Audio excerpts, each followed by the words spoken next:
سب نے چھٹے پارے کی تلاوت سماعت کی ہے۔ اس پارے میں 2 سورتیں پڑھی گئی ہیں، سورہ نساء کا آخری حصہ اور سورہ مائدہ کا کافی حصہ پڑھا گیا ہے۔ گزشتہ 2 دنوں سے ہم نے اور آپ نے سورہ نساء میں کیا کہا گیا ہے اس کے موٹے موٹے مضامین کو ہم نے دیکھا ہے۔ اس صورت میں سورہ نساء کے آخری حصے میں چھٹے پارے کی شروعات ہوتی ہے۔ اللہ تعالیٰ نے ان لوگوں کو آگاہ کیا ہے جو لوگ اخبار و رسائل میں کام کرتے ہیں، جو خبریں نشر کرتے ہیں، جو سوشل میڈیا کا استعمال کرتے ہیں، نیوز چینلز یا میڈیا والے، ان تمام لوگوں کے حوالے سے گویا کہ قرآن کی آیت ہے۔ اللہ تعالیٰ نے فرمایا لا يحب الله الجهر بالسوء من القول الا من ظلم وكان الله سميعا عليما۔ بری بات کے ساتھ بلند آواز کو اللہ تعالیٰ نہیں پسند کرتا ہے، اور اللہ رب العالمین سننے والا اور جاننے والا ہے۔ یہاں اللہ تعالیٰ نے یہ بیان کیا کہ اگر بات بری ہو، اگر بات لوگوں کی تکلیف والی ہو تو اسے تیزی کے ساتھ، بلندی کے ساتھ نہ بیان کیا جائے۔ الا من ظلم، ایک شخص کو جھوٹ ہے وہ بیان کر سکتا ہے۔ کون شخص؟ جو مظلوم ہے، جس کے اوپر ظلم کیا گیا۔ مظلوم شخص اپنی آواز بلند کر سکتا ہے، اگرچہ اس کے ساتھ برا ہوا ہے وہ بری بات ہی بلند کرے۔ لیکن یہاں ایک چیز یاد رہے، شکایت اور غیبت میں فرق ہوتا ہے۔ اگر آپ کو کسی سے تکلیف پہنچی ہے تو آپ شکایت کریں، غیبت اس کی نہ کریں۔ غیبت اور شکایت میں فرق یہ ہے کہ غیبت پبلک پلیس پہ کی جاتی ہے، پبلک پلیٹ فارم پہ کی جاتی ہے، عوام کے سامنے کھلے عام کی جاتی ہے، اور شکایت ایسی جگہ پہ کی جاتی ہے جہاں سے مسئلہ حل ہو سکے، یا اسی آدمی سے کی جا سکتی ہو، یا پھر اس کا جو ذمہ دار ہو اس سے کی جا سکے، اس کو شکایت کہتے ہیں۔ تو شکایت کرنا چاہیے، غیبت نہیں کرنی چاہیے۔ اس میں اللہ تعالیٰ نے گویا کہ تمام سوشل میڈیا یوزرز یا پھر میڈیا والوں کو نصیحت کی ہے کہ وہی خبریں نشر کرو جو لوگوں کی بھلائی کی ہو یا لوگوں کے فائدے کی ہو۔ اگر تم کچھ آواز اٹھانا ہی چاہتے ہو تو مظلوموں کی آواز اٹھاؤ، تم بے سہاروں کی آواز اٹھاؤ۔ ادھر ادھر کی بات، لوگوں کی تکلیف دینے والی یا لوگوں کو ڈرانے والی، افواہ والی چیزیں نہ پھیلایا کرو۔ اس کے بعد اللہ رب العالمین نے یہود کی مذمت کرتے ہوئے کچھ باتیں عرض کی ہیں۔ یہودیوں کا عقیدہ یہ ہے کہ انہوں نے عیسیٰ علیہ السلام کو مارنے کی کوشش کی، انہیں قتل کرنے کی کوشش کی، اور ان کے عقیدے کے حساب سے وہ مار بھی لے گئے۔ اور یہ نصارہ عیسائی لوگ کہتے ہیں کہ ہاں ہمارے نبی حضرت عیسیٰ علیہ السلام کو لوگوں نے پھانسی پہ چڑھا دیا۔ تو اللہ رب العالمین نے فرمایا دونوں کا عقیدہ غلط ہے۔ انہوں نے مارنے کی کوشش تو کی لیکن مار نہ سکے، اور یہ جو سوچتے ہیں کہ ان کو سولی پہ چڑھا دیا گیا، یہ ان کو نہیں کسی اور کو چڑھایا گیا تھا۔ اسی بات کو اللہ نے فرمایا وَقَوْلِهِمْ إِنَّا قَتَلْنَا الْمَسِيحَ عِيسَى ابْنَ مَرْيَمَ رَسُولَ اللَّهِ۔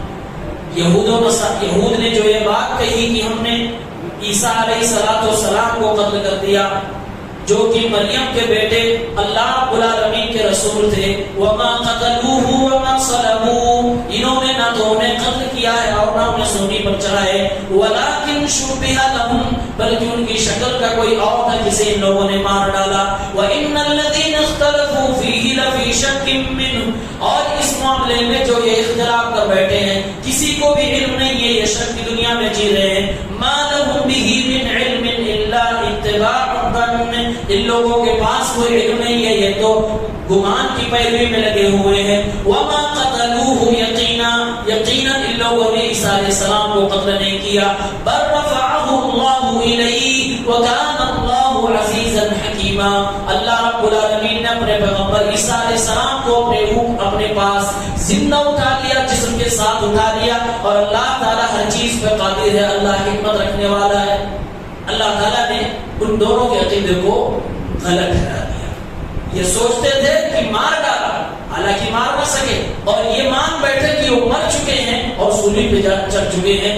اب ان کو جب یہ مان بیٹھے تو ان لوگوں نے عقیدہ کیا بنا لیا کہ عیسیٰ علیہ السلام اپنی قوم کی، اپنی امت کی طرف سے بلیدان دیے ہیں، اب ساری امت بخشائی ہے کیونکہ سب کی طرف سے وہی صلیب پہ چڑھ گئے۔ نعوذ باللہ، یہ ان کا غلط عقیدہ ہے جس کو اللہ تعالیٰ نے بیان کیا۔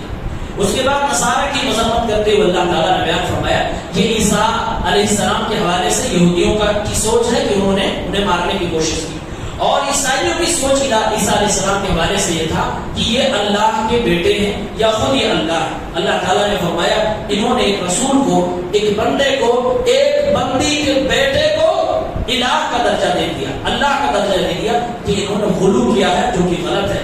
فرمایا یا اہل الکتاب لا تغلوا فی دینکم ولا تقولوا علی اللہ الا الحق، اے اہل کتاب تم اپنے دین کے معاملے میں غلو سے کام نہ لیا کرو، جس کا جو مقام ہے اس کو وہی مقام دیا کرو، کسی کی شان میں غلو نہ کرو۔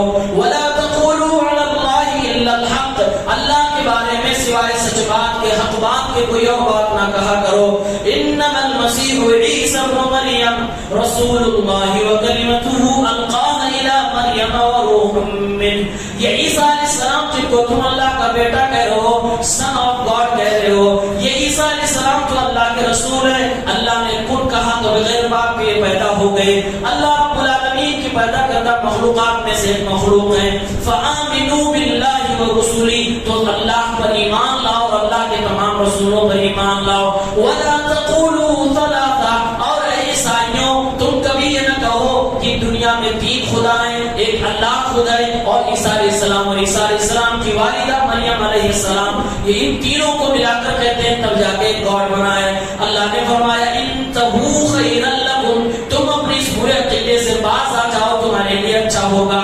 انما اللہ الہ واحد، اللہ تعالیٰ تو ایک ہی ہے، وہ تین نہیں ہے یا پھر اس کا کوئی بیٹا نہیں ہے۔ سبحانہ ان یکون لہ ولد لہ ما فی السماوات وما فی الارض وکفی باللہ وکیلا، اللہ اس بات سے پاک ہے کہ اس کا کوئی بیٹا ہو۔ ہم روزانہ سورہ اخلاص میں پڑھتے ہیں لم یلد ولم یولد، یہ اللہ تعالیٰ کا کوئی نہ بیٹا ہے اور نہ وہ کسی کا بیٹا ہے، یہ لہذا کا کوئی اللہ کا بیٹا کسی کو مانتا ہے تو غلط عقیدے پہ ہے۔ فرمایا تم اللہ رب العالمین کا بیٹا بنانے پہ کیوں تلے ہو؟ یہ زمین و آسمان کے سارے خزانے، ساری زمینیں، سارے آسمان تو اسی کی ملکیت میں ہے، اس کو کس چیز کی کمی ہے؟ اسے بیٹے ہونے کی کوئی ضرورت نہیں، وہ اکیلا اللہ ہے، وہ کافی ہے، وہ ساری دنیا کو چلانے کے لیے کافی ہے، اس کو کسی کی سہارے کی بھی ضرورت نہیں ہے۔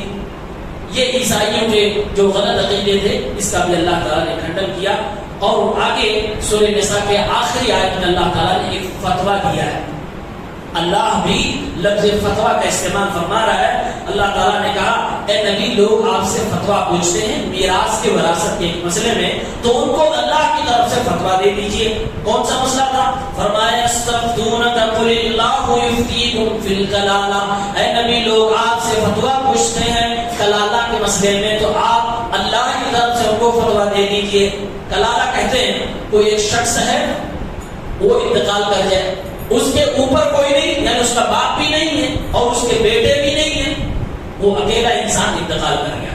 اب اس کے رشتہ داروں میں اس کی بہن ہے، ایک بہن ہے تو کتنا ملے گا بھائی کے مر جانے کے بعد؟ اللہ رب العالمین نے فرمایا ان امرؤ هلك ليس له ولد وله اخت فلها نصف ما ترك، اس کی جائیداد کا آدھا حصہ اس بہن کو مل جائے گا، اور اگر دو بہنیں ہیں یا دو سے زیادہ ہیں فَإِن كَانَتْ اثْنَتَيْنِ فَلَهُمَا الثُّلُثَانِ، تو اپنے بھائی کی جائیداد میں سے 2/3 ان بہنوں کو مل جائے گا، اور اگر بھائی اور بہن دونوں موجود ہیں، باپ نہیں ہے بیٹا بھی نہیں ہے، تو پھر بھائی کو ڈبل اور بہن کو سنگل ملے گا۔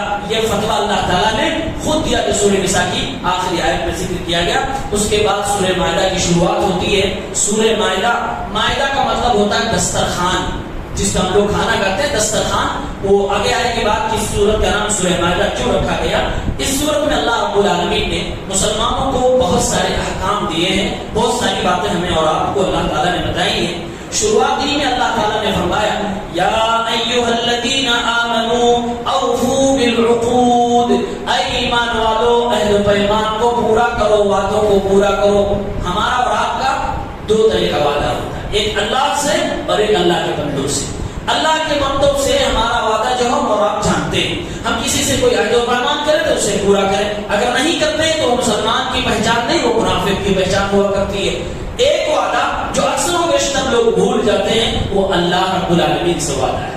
جب ہم کلمہ پڑھ کے اسلام لاتے ہیں یا پھر ہم اپنے آپ کو مسلمان کہتے ہیں تو اسلام کے تمام احکام پر عمل کرنے کا اللہ سے عہد لیتے ہیں, وعدہ لیتے ہیں. اسی لیے جب اس زمانے میں لوگ مسلمان ہوا کرتے تھے تو پیارے نبی صلی اللہ علیہ وسلم ہاتھ پر لوگوں کی بیعت لیا کرتے تھے, وعدہ لیتے تھے کہ وعدہ کرو آج کے بعد سے شرک نہیں کرو گے, وعدہ کرو چوری نہیں کرو گے, وعدہ کرو زناکاری نہیں کرو گے, تمام برائیوں کو چھوڑنے کا وعدہ کرو اور جو کہا جائے گا اسے کرنے کا وعدہ کرو. اللہ تعالیٰ نے فرمایا کہ انہی عہد و پیمان کو پورا کرو. مسلمان زبان کا پکا ہوتا ہے, وعدے کا پکا ہوتا ہے, انسانوں سے کیے گئے وعدے پورا بھی کرتا ہے, بلکہ اللہ سے وعدہ کیا جو کیا گیا ہے وہ بھی مسلمان پورا کرتا ہے. اس کے بعد اللہ تعالیٰ نے کھانے پینے کے حوالے سے حلال و حرام کے بارے میں کچھ باتیں بتلاتے ہوئے فرماتا ہے وَأُحِلَّتْ لَكُمْ بَهِيمَةُ الْأَنْعَامِ إِلَّا مَا يُتْلَىٰ عَلَيْكُمْ, اور اے مسلمانوں تمہارے لیے حلال کیے گئے ہیں چوپائے. ہاں کچھ جانور ہیں جو تمہارے لیے حرام ہیں وہ بتایا جائے گا. پھر آگے چل کر آیت نمبر 3 میں اللہ تعالیٰ نے وہ حرام جانوروں کی فہرست بتلا دی. فرمایا حرمت علیکم المیتۃ والدم ولحم الخنزیر, اے مسلمانوں اے میرے بندوں تمہارے اوپر مردار حرام ہے. مردار حرام ہے یعنی جو جانور مردہ ہو چکا ہو خود بخود اسے تم نہیں کھا سکتے. دو چیزیں مردار میں سے جائز ہیں, ایک مچھلی اور دوسری ٹڈی جو اللہ کے نبی صلی اللہ علیہ وسلم نے بتلائی ہے. فرمایا والدم, اور خون بھی تمہارے لیے حرام ہے. ولحم الخنزیر, اور تمہارے لیے خنزیر کا گوشت بھی حرام ہے. وما اہل لغیر اللہ بہ, اور اے میرے بندوں تمہارے لیے وہ تمام کھانے بھی, وہ تمام جانوروں گوشت چڑھاوے بھی حرام ہے جس پہ اللہ کے علاوہ کسی اور کا نام لیا گیا ہو, یعنی جو غیر اللہ کے نام پہ ذبح کیا گیا ہو, غیر اللہ کے نام پہ چڑھایا گیا ہو, وہ بھی تمہارے لیے حرام ہے. والمنخنقۃ, اور اے میرے بندوں تمہارے لیے وہ جانور بھی حرام ہے جو جانور گلا دبا کے مارا گیا ہو, یعنی ذبح نہ کیا گیا ہو, گلا دبا کے اسے مارا گیا ہو. والموقوذۃ, وہ جانور بھی حرام ہے جو جانور چوٹ لگنے کی وجہ سے مر گیا ہو. والمتردیۃ, وہ جانور بھی حرام ہے جو کسی اونچائی سے گر جانے کی وجہ سے مر گیا ہو. والنطیحۃ, وہ جانور بھی حرام ہے جو سینگ کی وجہ سے یا کوئی نوکدار چیز لگانے کی وجہ سے مر گیا ہو.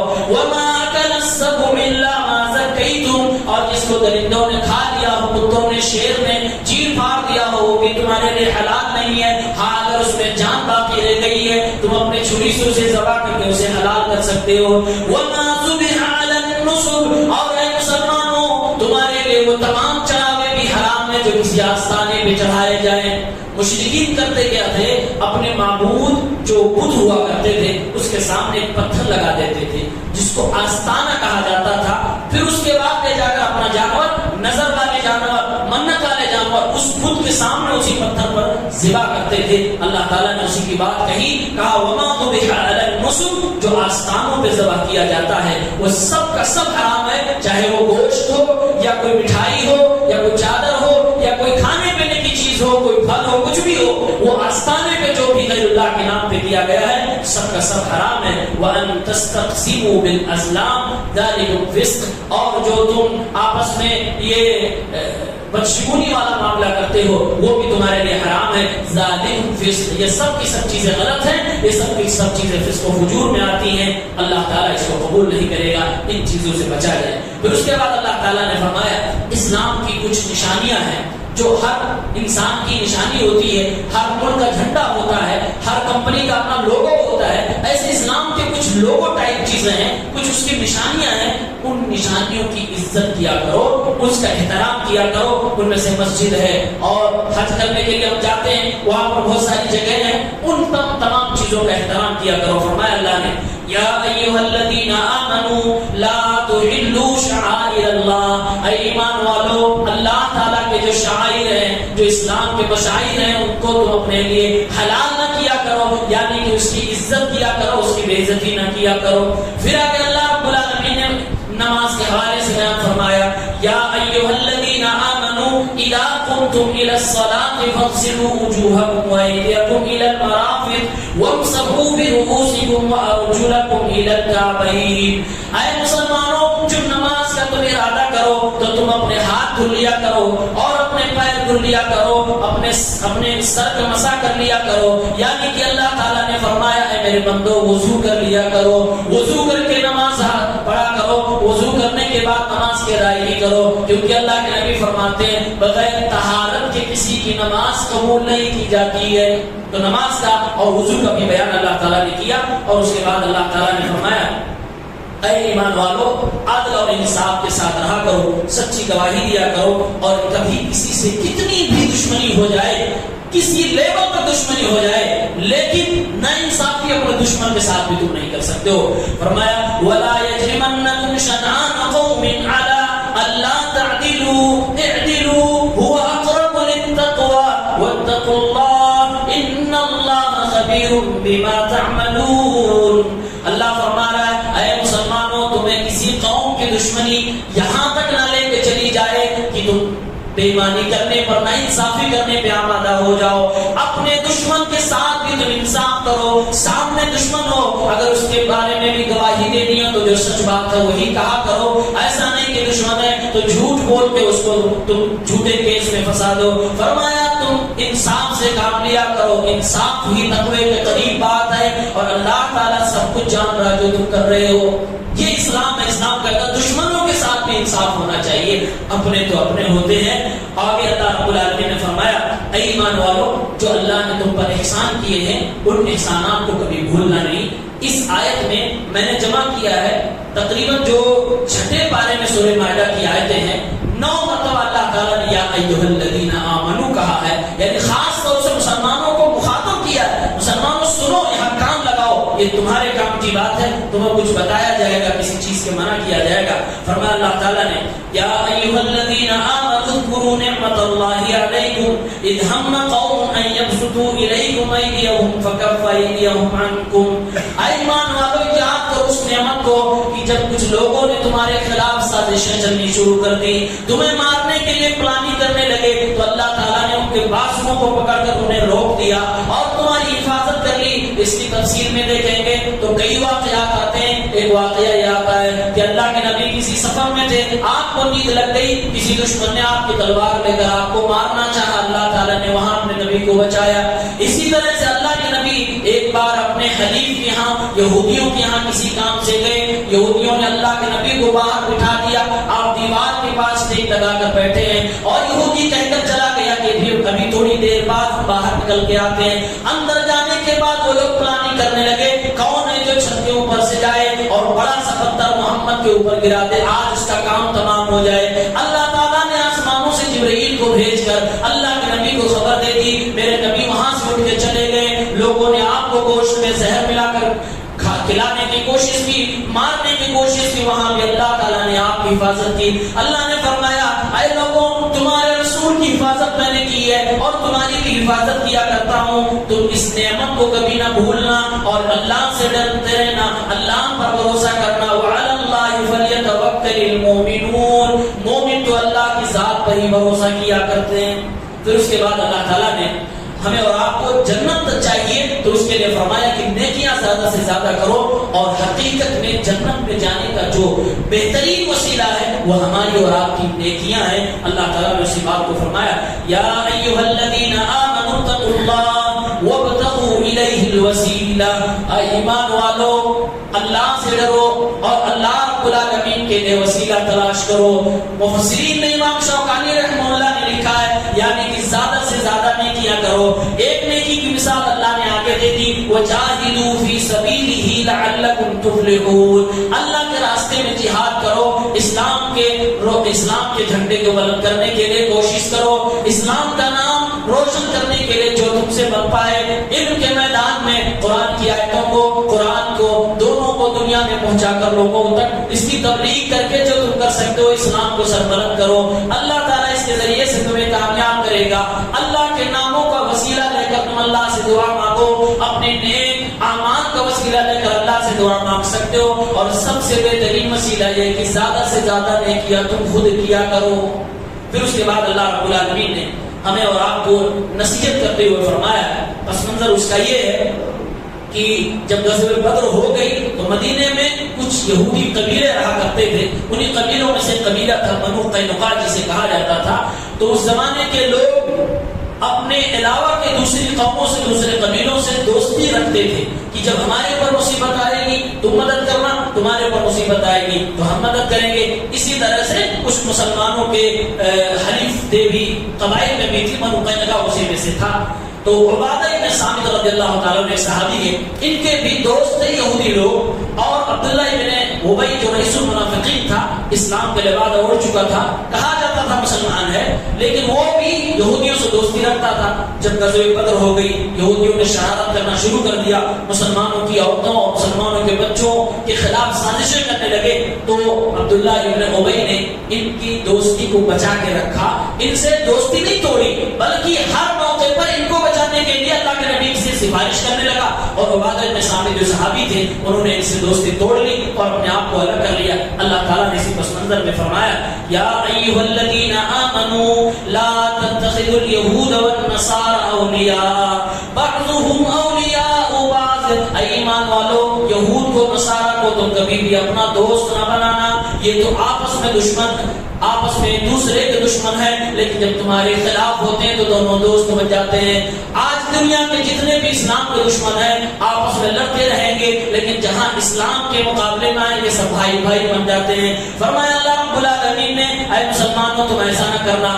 اللہ رب العالمین کا جملہ سنو, فرمایا وَمَن يَتَوَلَّهُم مِّنكُمْ فَإِنَّهُ مِنْهُمْ. یہ سب کچھ ہو جانے کے بعد جو ان سے دوستی برقرار رکھے گا وہ انہی میں سے مانا جائے گا. یعنی اگرچہ تم اسلام پہ کلمہ پڑھتے ہو, محمد رسول اللہ صلی اللہ علیہ وسلم کے ساتھ نمازیں پڑھتے ہو, لیکن اگر تمہاری دوستیاں محمد کے دشمنوں کے ساتھ ہیں تو تم انہی میں سے مانے جاؤ گے, یعنی محمد رسول اللہ کے دشمن مانے جاؤ گے. ان اللہ لا یهدی القوم الظالمین. اللہ تعالیٰ ظلم کرنے والوں کو ہدایت نہیں دیا کرتا.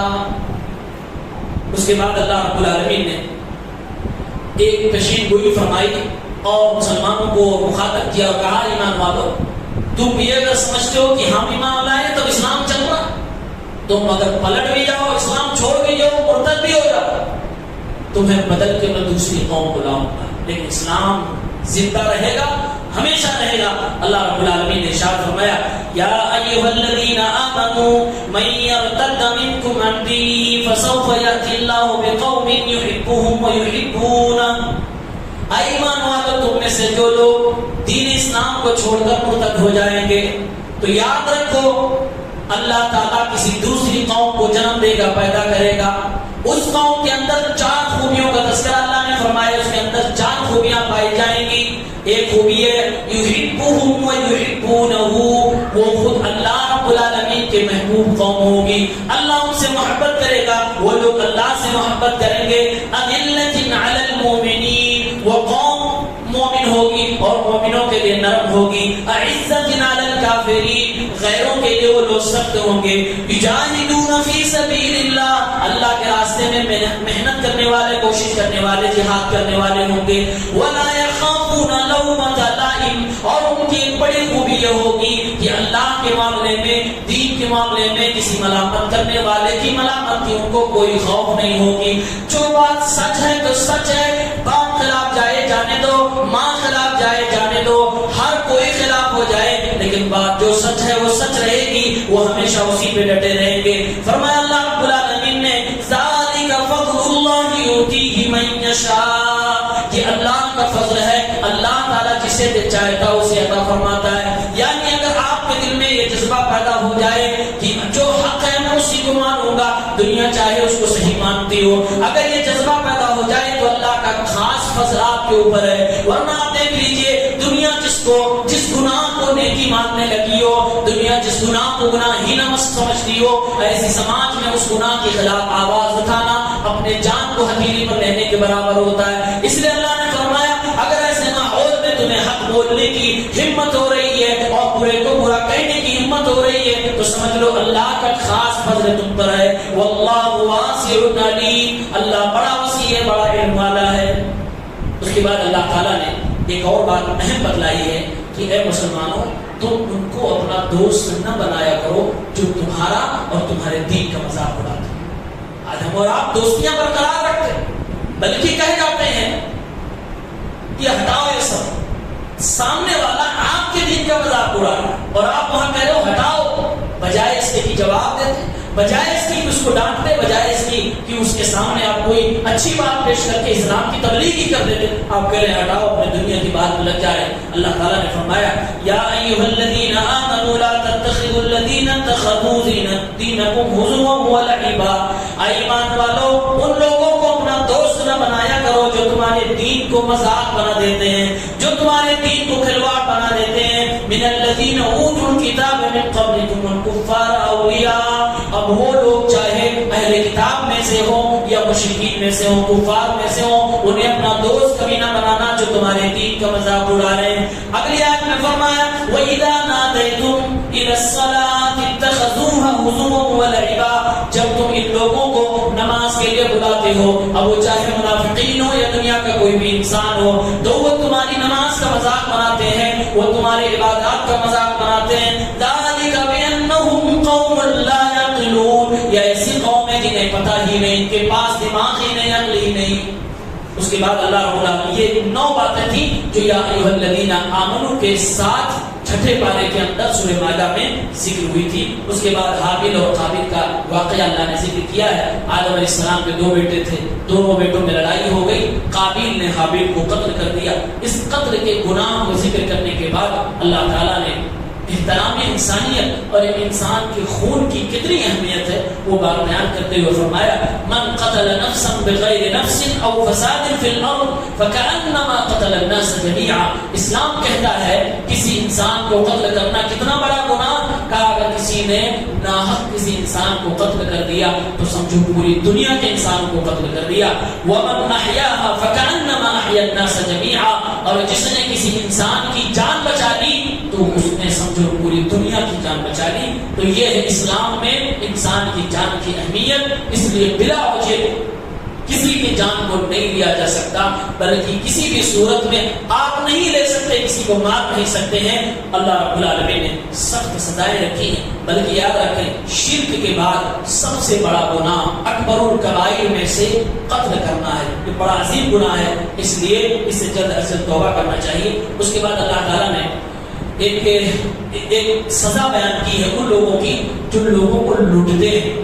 پہلے زمانے میں ہوتا تھا مسافروں کو لوٹ لینا، انہیں مار دینا، ان کا سامان لے لینا وغیرہ وغیرہ. جو رہزنی کرتے ہیں، جو ڈاکو قسم کے لوگ ہوتے ہیں، اللہ کے نبی کے دور میں مسلمانوں کے ساتھ ایک بہت بڑی غداری ہوئی. کچھ لوگ قبیلے عرینہ کے اللہ کے نبی کے پاس آئے اور کہا کہ ہم مسلمان ہو گئے ہیں، اللہ کے نبی کے پاس رہنے لگے. مدینہ کا ماحول ان کو اچھا نہیں لگ رہا تھا.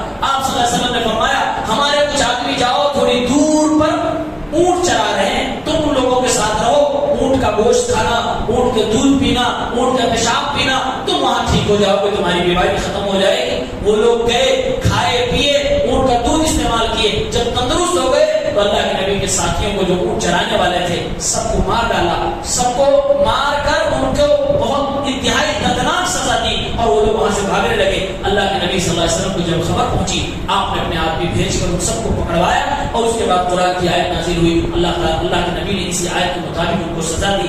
فرمایا اللہ تعالیٰ نے انما جزاء الذین یحاربون اللہ ورسولہ ویسعون فی الارض فسادا. ان لوگوں کا بدلہ جو اللہ اس کے رسول سے کا محاربہ کرتے ہیں، ان سے بغاوت کرتے ہیں اور زمین میں فتنہ فساد پھیلاتے ہیں. ان یقتلوا او یصلبوا، انہیں یا تو قتل کر دیا جائے یا سولی پر چڑھا دیا جائے، او تقطع ایدیہم وارجلہم من خلاف، یا پھر ان کے ہاتھ پیر کاٹ دیا جائے، دائنا ہاتھ کاٹا جائے تو بایاں پیر کاٹ دیا جائے اور بایاں ہاتھ کاٹا جائے تو دایاں پیر کاٹ دیا جائے. او ينفوا من الارض، یا پھر ان کو شہر سے در بدر کر دیا جائے. اللہ رب العالمین فرماتا ہے ذالک لهم خزي فی الدنیا ولهم فی الآخرۃ عذاب عظیم. یہ دنیا میں ان کی بے عزتی والا عذاب ہے، قیامت کے دن اللہ رب العالمین نے تو ان کے لیے بڑا عذاب تیار کر کے ہی رکھا ہے. فرمایا اللہ نے الا الذین تابوا من قبل ان تقدروا علیہ، ان لوگوں میں سے جو تم سے تمہارے پکڑے جانے سے پہلے، یعنی تم نے انہیں پکڑا نہیں اس سے پہلے اگر یہ توبہ کر لیں تو انہیں معاف کر دیا جائے، کیونکہ اللہ تعالیٰ بڑا رحیم ہے، بڑا غفور ہے. توبہ کرنے کے بعد ان کو بھی معاف کر دیا جائے. اس کے بعد اللہ تعالیٰ نے چوری کے بارے میں بیان کیا کہ چور کی سزا یہ ہے کہ ہاتھ کاٹ دیا جائے. اخیر میں اللہ رب العالمین نے عیسائیوں کی بدعقیدگی کا بیان کیا. کہا عیسائیوں میں دو گروہ ہیں. ایک گروہ کہتا ہے کہ عیسیٰ علیہ السلام خود اللہ ہے اور دوسرا گروہ کہتا ہے نہیں، ان کے ساتھ اللہ بھی معبود ہے اور ان کے ساتھ ان کی والدہ حضرت مریم علیہ السلام بھی معبود ہے. یعنی ایک کہتا ہے سن آف گاڈ اور ایک کہتا ہے ون آف تھرڈ. یہ دو فرقوں کے اندر ہے. دونوں فرقوں کے بارے میں اللہ تعالیٰ نے دو ٹوک فیصلہ کیا اور کہا دونوں لوگ کافر ہیں، دونوں لوگوں نے کفر کیا. فرمایا لقد کفر الذین قالوا ان اللہ هو المسیح ابن مریم. ان لوگوں نے کفر کیا جو کہتے ہیں کہ عیسیٰ ابن مریم ہی اللہ ہے. اور عیسیٰ علیہ السلام تو لوگوں کو کہتے تھے اے لوگوں اس اللہ کی عبادت کرو جو میرا رب ہے تمہارا رب ہے. تم لوگ مجھے کیوں اپنا رب مان رہے ہو؟ تم لوگ مجھے کیوں اللہ رب العالمین کے برابر کا شریک کر رہے ہو؟ اس کے بعد اللہ تعالیٰ نے فرمایا جو لوگ شرک کرتے ہیں اللہ تعالیٰ ان کو کبھی معاف نہیں کرے گا اگر بغیر توبہ کی دنیا سے چلے گئے. اس کے بعد دوسرے گروہ کا ذکر کرتے ہوئے فرماتا اللہ لقد کفر الذین قالوا ان اللہ ثالث ثلاثہ. ان لوگوں نے بھی کفر کیا جو یہ کہتے ہیں کہ اللہ تین گاڈ میں سے ایک گاڈ ہے. وما من الہ الا الہ واحد. اے میرے بندو سوائے ایک الہ کے ایک معبود کے کوئی معبود برحق نہیں. وَإِن لَّمْ يَنْتَهُوا عَمَّا يَقُولُونَ لَيَمَسَّنَّ الَّذِينَ كَفَرُوا مِنْهُمْ عَذَابٌ أَلِيمٌ. اگر یہ لوگ اپنی اس بدعقیدگی سے باز نہ آئے تو ان کے لیے دردناک عذاب ہم نے تیار کر رکھا ہے. اللہ تعالیٰ نے آگے فرمایا أَفَلَا يَتُوبُونَ إِلَى اللَّهِ وَيَسْتَغْفِرُونَهُ وَاللَّهُ غَفُورٌ رَحِيمٌ. اتنا برا عقیدہ رکھنے والے لوگ ان کو کیا ہو گیا ہے؟ توبہ کیوں نہیں کرتے؟ یا اللہ سے بخشش کیوں نہیں مانگتے؟ یا اللہ رب العالمین سے مغفرت کیوں نہیں طلب کرتے؟ اللہ تو بڑا رحیم ہے، بڑا معاف کرنے والا ہے. فرمایا المسیح ابن مریم الا رسول. اے لوگو عیسیٰ ابن مریم تو اللہ کے ایک رسول ہیں. قد خلت من قبلہ الرسل. ان سے پہلے بھی اور پیغمبر آ چکے ہیں. تم ان کو کیوں اللہ کے برابر لا کر کھڑا کر رہے ہو؟ وامہ صدیقہ. ان کی والدہ مریم تو خود اللہ رب العالمین کی ایک نیک بندی تھی، سچائی کو ماننے والی تھی، خود اپنے بیٹے پر ایمان لانے والی تھی. کانا یاکلان الطعام. اللہ نے فرمایا ان دونوں کے رب نہ ہونے کی دلیل یہ ہے، ان دونوں کے بندہ ہونے کی دلیل یہ ہے کہ خود عیسیٰ اور ان کی ماں دونوں لوگ کھانا کھایا کرتے تھے. یعنی اللہ نے جواب یہ دے دیا، پہچان دے دی. جو کھانے کا محتاج ہو وہ کبھی بھی مشکل کشا نہیں ہو سکتا، وہ کبھی بھی داتا نہیں ہو سکتا، وہ کبھی بھی غوث نہیں ہو سکتا. جو خود کھانے کا محتاج ہو، جس کو کھانے کی ضرورت پڑتی ہو، وہ کبھی بھی الہ معبود نہیں ہو سکتا. اور جس کو تم کہہ رہے ہو کہ یہ معبود ہے یا معبودوں میں سے ایک معبود ہے، وہ لوگ تو دونوں کھانا کھایا کرتے تھے. اب اخیر میں اللہ نے فرمایا انظر کیف نبین لہم الآیات. اے میرے بندو، اے قرآن کے پڑھنے والوں، دیکھو ان لوگوں کو کیسے ان کو ہم کھول کھول کے قرآن کی آیتیں بیان کرتے ہیں. ثم انظر انا یؤفکون. پھر ان کی کرتوتوں کو دیکھو، یہ کیسے بھاگ رہے ہیں منہ پھیر کر، یہ کیسے ہماری آیات پر لبیک نہیں کہہ رہے ہیں. اس اللہ رب العالمین کا اسلوب دیکھو. فرمایا کیا ہو گیا کہ توبہ نہیں کرتے، استغفار نہیں کرتے. کا ایک طرف میں بتایا جا رہا ہوں، سمجھایا جا رہا ہوں، بجائے ماننے کے یہ پیٹھ پیچھے بھاگ رہے ہیں، منہ پھیرے جا رہے ہیں. اللہ تعالیٰ نے یہ باتیں بیان کی ہیں. سب سے اخیر میں اللہ نے یہ کہہ دیا کہ سب سے زیادہ جو غیر لوگ ہیں ان میں سے سب سے زیادہ جو مسلمانوں کا دشمن ہے وہ دو قوم ہیں، ایک یہود اور ایک مشرک قوم. اور کہا غیروں میں مسلمانوں کا اگر کوئی اچھا اور بھلا سوچنے والا ہے تو وہ کرسچن ہے، وہ نصارہ ہے. اسی پر چھٹے پارے کی سورہ مائدہ کی آخری آیت ختم ہو جاتی ہے. اللہ تعالیٰ ہم سب کے عقائد کی درستگی فرمائے. پروردگار عالم ہمیں دوسروں تک بھی دین کا صحیح پیغام پہنچانے کی توفیق دے. آمین یا رب العالمین. السلام علیکم ورحمۃ اللہ.